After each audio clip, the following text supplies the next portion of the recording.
विचार करतो हे आमचे काका आहेत.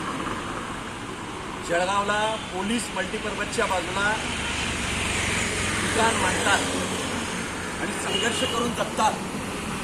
आदरणीय पंतप्रधान नरेंद्र मोदीजींनी अशा लोकांची काळजी घ्यायला पाहिजे. आज 80-85 वर्ष वय असेल, यांना गरज आहे मदतीची, पण ज्यांना मदतीची गरज असते ना त्यांना मदत मिळत नाही. त्याच्यामध्ये एक आमचे काका.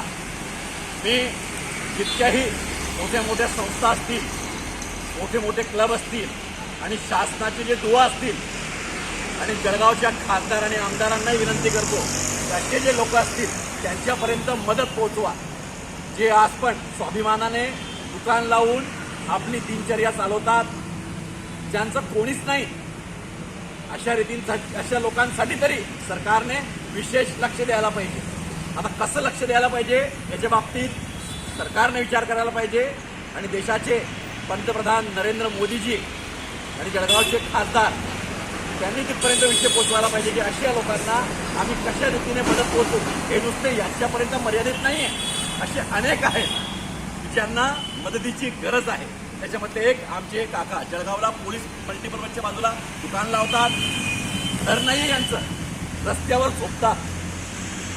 अशा लोकांना मदत पोचवा अशी मी जळगावच्या एक कॉमन मॅन दरिद्र बंटी शर्मा विनंती करतो. जय महाराज.